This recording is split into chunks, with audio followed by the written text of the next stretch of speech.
The birthday of the Infanta. It was the birthday of the Infanta. She was just 12 years of age, and the sun was shining brightly in the gardens of the palace. Although she was a real princess and the Infanta of Spain, she had only one birthday every year, just like the children of quite poor people. It was a matter of great importance to the country that she should have a fine day. The tall striped tulips stood straight up upon their stalks, like long rows of soldiers, and looked defiantly across the grass at the roses and said, "We are quite as splendid as you are now." The little princess herself walked up and down the terrace with her companions and played hide and seek. On ordinary days, she was only allowed to play with children of her own rank, so she had always to play alone. But her birthday was an exception, and the king had given orders that she was to invite any of her young friends whom she liked to come and amuse themselves with her. There was a stately grace about these slim Spanish children as they glided about. But the Infanta was the most graceful of all, and the most tastefully attired, after the somewhat cumbrous fashion of the day. From a window in the palace, the sad king watched them. Behind him stood his brother, Don Pedro of Aragon, whom he hated. Sadder even than usual was the king, for as he looked at the Infanta bowing with childish gravity to the assembling counters, or laughing, he thought of the young queen, her mother, who but a short time before, so it seemed to him, had come from the gay country of France and had withered away in the sombre splendor of the Spanish court, dying just 6 months after the birth of her child. So great had been the king's love for the queen. He had loved her madly, and to the ruin, many thought, of his country, then at war with England for the possession of the empire of the New World. He had hardly ever permitted her to be out of his sight. For her he had forgotten, or seemed to have forgotten, all grave affairs of state, and with that terrible blindness that passion brings upon its servants. When she died, he was for a time like one bereft of reason. Indeed, there is no doubt but that he would have formally abdicated and retired to the great Trappist monastery at Granada, of which he was already titular prior, had he not been afraid to leave the little Infanta at the mercy of his brother, whose cruelty even in Spain was notorious, and who was suspected by many of having caused the queen's death by means of a pair of poisoned gloves that he had presented to her on the occasion of her visiting his castle in Aragon. Even after the expiration of the 3 years of public mourning that he had ordained throughout his whole dominions by royal edict, the king would never allow his ministers to speak about any new alliance. His whole married life, with its fierce fiery-colored joys and the terrible agony of its sudden ending, seemed to come back to him today as he watched the Infanta playing on the terrace. She had all the queen's pretty petulance of manner, the same wilful way of tossing her head, the same proud curved, beautiful mouth, the same wonderful smile. The celebration started, and the Infanta walked slowly down the steps of her ward towards a long pavilion of silk that had been erected at the end of the garden, the other children following in strict order of precedence, those who had the longest names going first. There was a marvelous mock bullfight, and much nicer, the Infanta thought, than the real bullfight. After a short interlude, during which a French posture master performed upon the tightrope, some Italian puppets appeared in the semi-classical tragedy of Sophonisba, on the stage of a small theatre that had been built up for the purpose.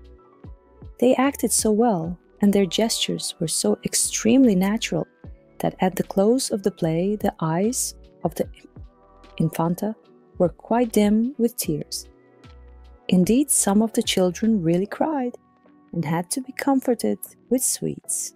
But the funniest part of the whole morning's entertainment was undoubtedly the dancing of the little dwarf. When he stumbled into the arena, waddling on his crooked legs and wagging his huge, misshapen head from side to side, the children went off into a loud shout of delight, and the Infanta herself laughed so much that the camarera was obliged to remind her that although there were many precedents in Spain for a king's daughter weeping before her equals, there were none for a princess of the royal blood making so merry before those who were her inferiors in birth. The dwarf, however, was really quite irresistible, and even at the Spanish court, always noted for its passion for the horrible, so fantastic a little monster had never been seen. It was his first appearance too.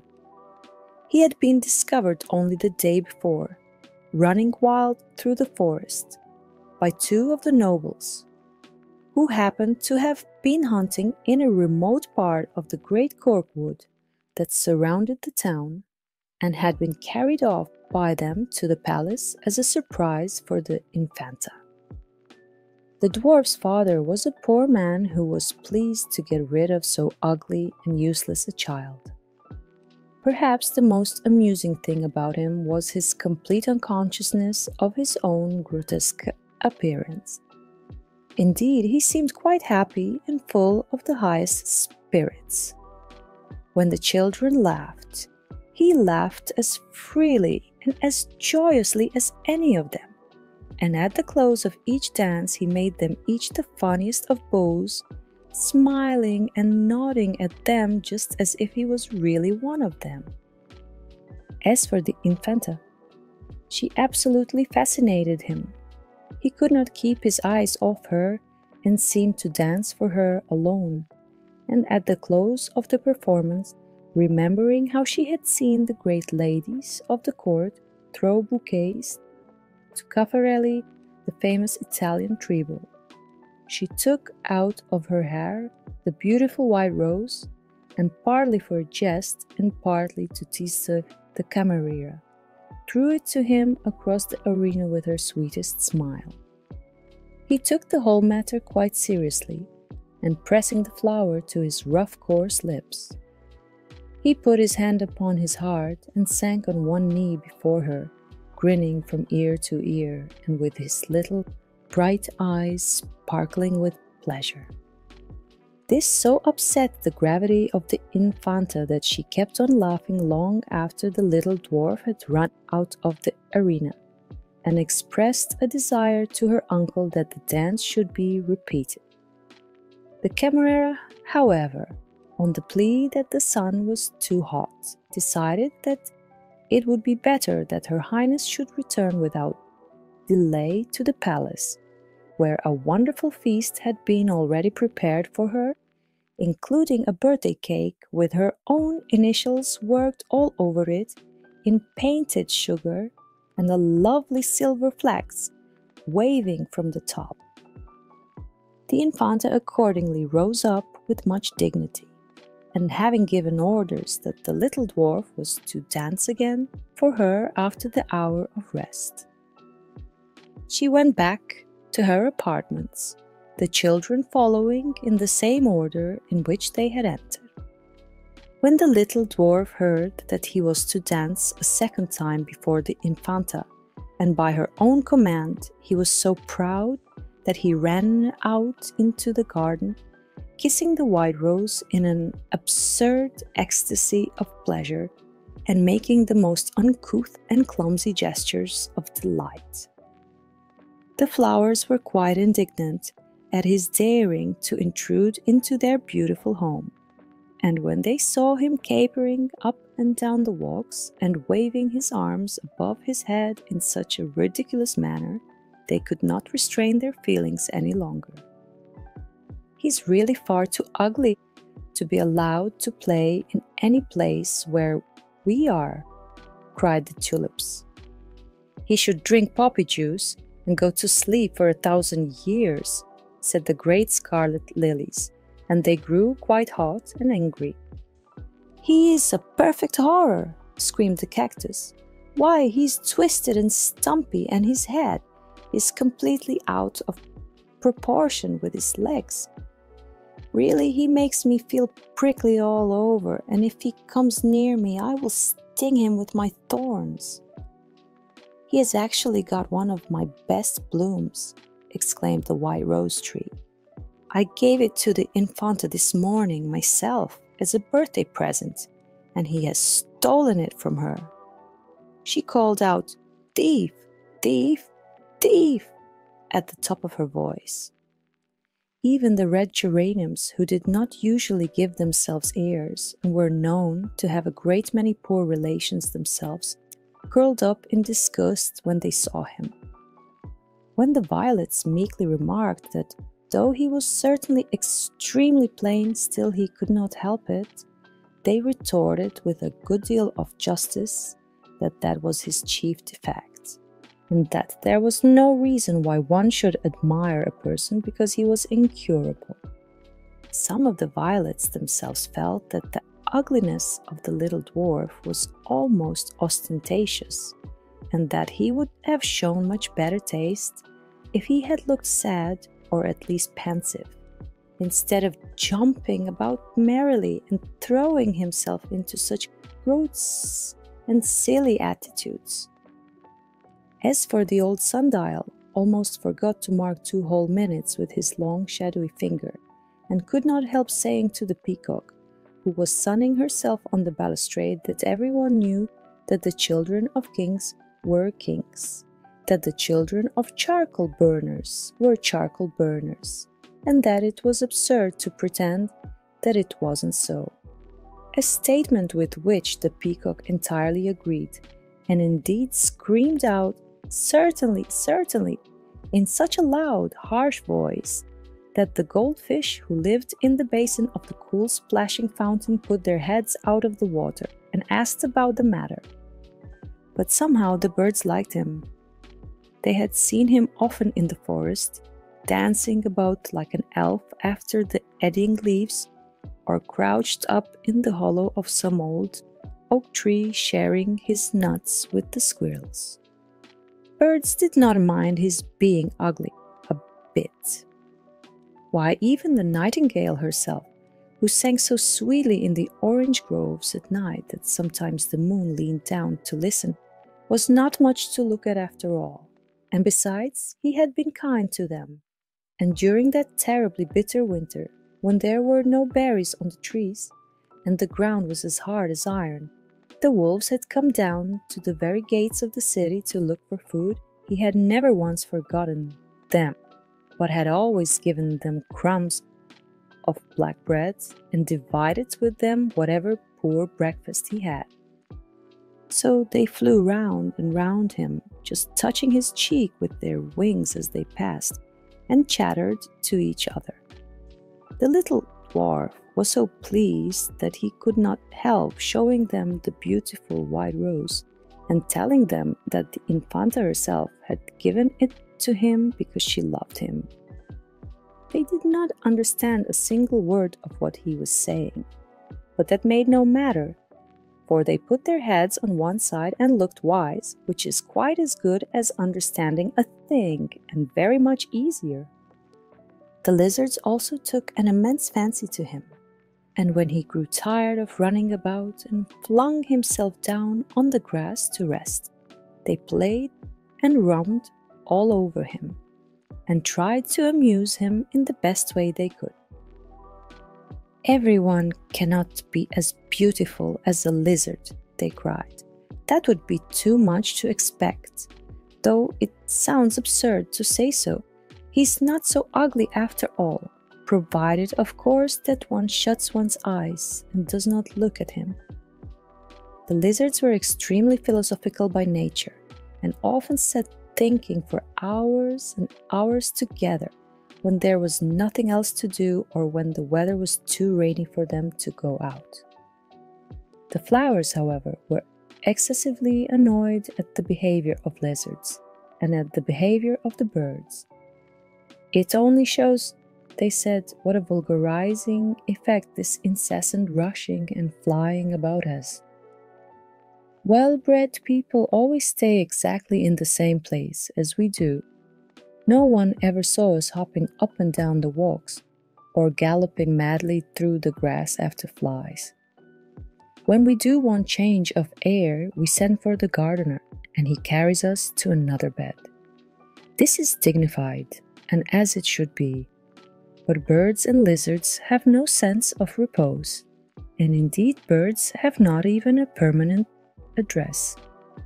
They are mere vagrants like the gypsies and should be treated in exactly the same manner." So the flowers put their noses in the air and looked very haughty and were quite delighted when, after some time, they saw the little dwarf scramble up from the grass and make his way across the terrace to the palace. "He should certainly be kept indoors for the rest of his life," they said. "Look at his hunched back and his crooked legs." And they began to titter. The little dwarf knew nothing of all of this. He liked the birds and the lizards and thought that the flowers were the most marvelous things in the whole world, except of course the Infanta. She had given him the beautiful white rose, she loved him, and that made a great difference. How he wished that he had gone back with her. She would have put him on her right hand, smiled at him, and he would have never left her side, but would have made her his playmate and taught her all kinds of delightful tricks. For though he had never been in a palace before, he knew a great many wonderful things. He could make little cages out of bamboo for the grasshoppers to sing in. He knew the cry of every bird. He knew the trail of every animal, and could track the hare by its delicate footprints, and the boar by the trampled leaves.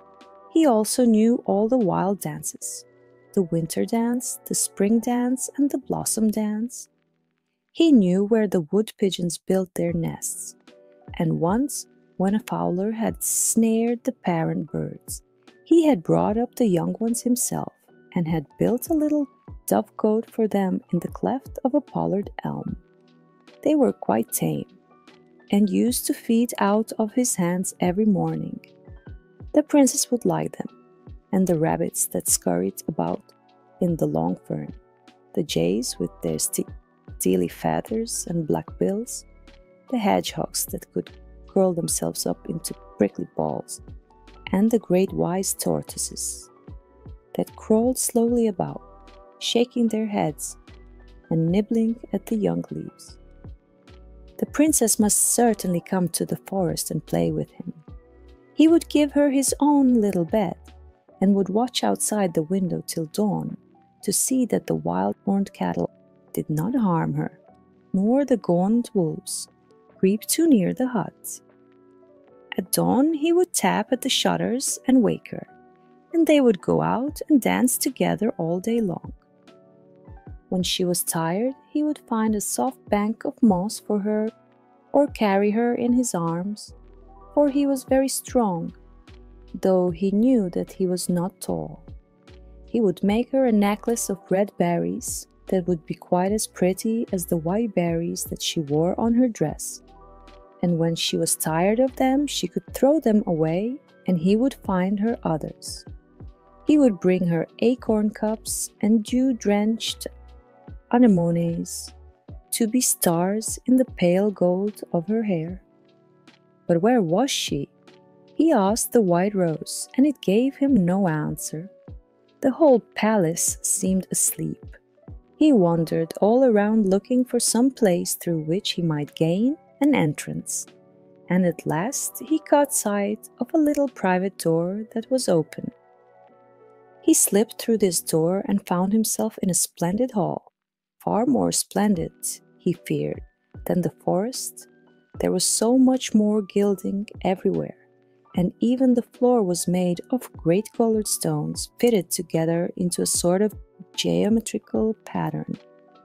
But the little Infanta was not there, only some wonderful white statues that looked down on him from their jasper pedestals, with sad blank eyes and strangely smiling lips.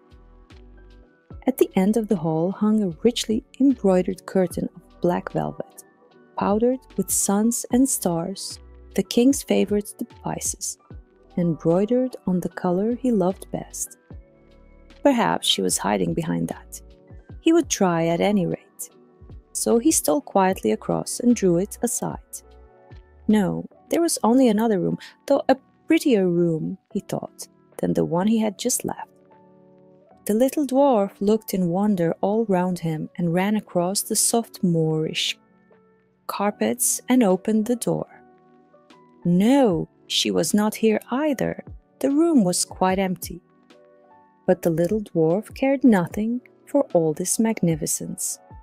What he wanted was to see the Infanta before she went down to the pavilion and to ask her to come away with him when he had finished his dance. Here in the palace the air was close and heavy, but in the forest the wind blew free, and the sunlight with wandering hands of gold moved the tremulous leaves aside. There were flowers too in the forest, not so splendid perhaps as the flowers in the garden, but more sweetly scented. Surely she would come if he could only find her. She would come with him to the fair forest, and all day long he would dance for her delight. A smile lit up his eyes at the thought, and he passed into the next room. Of all the rooms, this was the brightest and the most beautiful. But he was not alone. Standing under the shadow of the doorway, at the extreme end of the room, he saw a little figure watching him. His heart trembled, a cry of joy broke from his lips, and he moved out into the sunlight. As he did so, the figure moved out also, and he saw it plainly. The Infanta. No, it was a monster, the most grotesque monster he had ever beheld. Not properly shaped, as all other people were, but hunchbacked and crooked-limbed, with a huge lolling head and mane of black hair. The little dwarf frowned, and the monster frowned also. He laughed, and it laughed with him, and held its hands to its sides, just as he himself was doing. He made it a mocking bow, and it returned him a low reverence. He went towards it, and it came to meet him, copying each step that he made and stopping when he stopped himself. He shouted with amusement and ran forward and reached out his hand, and the hand of the monster touched his, and it was as cold as ice. He grew afraid and moved his hand across, and the monster's hand followed it quickly. He tried to press on, but something smooth and hard stopped him. The face of the monster was now close to his own, and seemed full of terror. He brushed his hair off his eyes. It imitated him. He struck at it, and it returned blow for blow. He loathed it, and it made hideous faces at him. He drew back, and it retreated. What is it? He thought for a moment and looked round at the rest of the room. It was strange, but everything seemed to have its double in this invisible wall of clear water. Yes, picture for picture was repeated, and couch for couch. Was it Echo? He had called to her once in the valley, and she had answered him word for word. Could she mock the eye as she mocked the voice? Could she make a mimic world just like the real world? Could the shadows of things have color and life and movement? Could it be that? He startled, and taking from his breast the beautiful white rose, he turned round and kissed it. The monster had a rose of its own, petal for petal the same.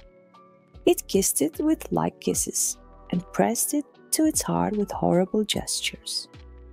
When the truth dawned upon him, he gave a wild cry of despair. and fell sobbing to the ground. So it was he who was misshapen and hunchbacked, foul to look at and gross.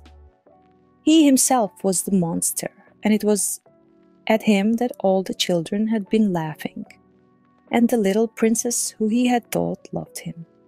She too had been merely mocking at his ugliness, and making merry over his twisted limbs.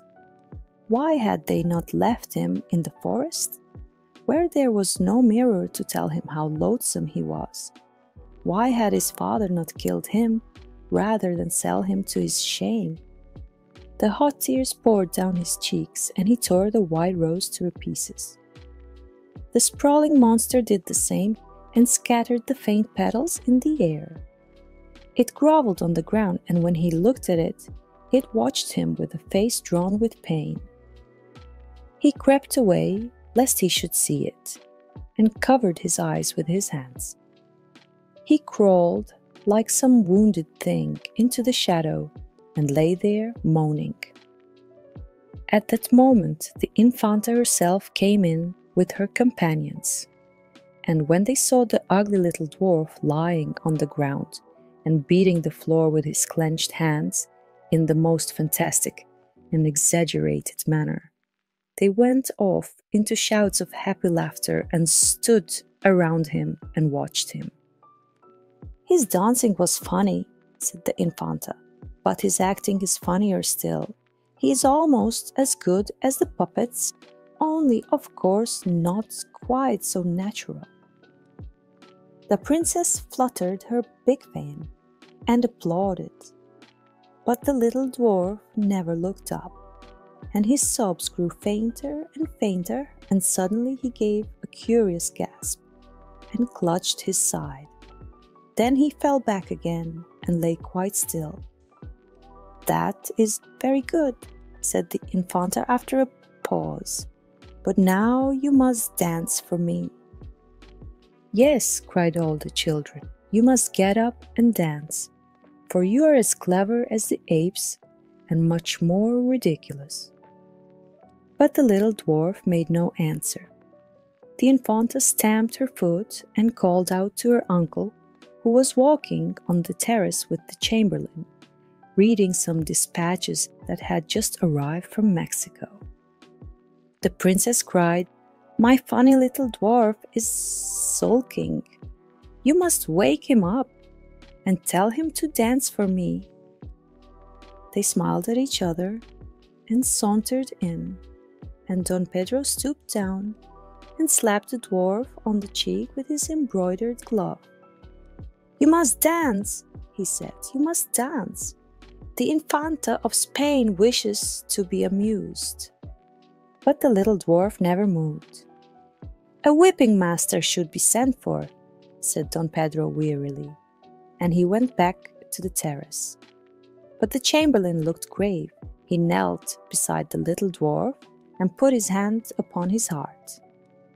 After a few moments he shrugged his shoulders and rose up, having made a low bow to the Infanta. He said, "Your funny little dwarf will never dance again. It is a pity, for he is so ugly that he might have made the king smile."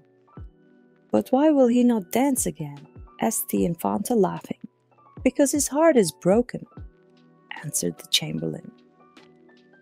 The Infanta frowned, and her dainty rose-leaf lips curled in pretty disdain.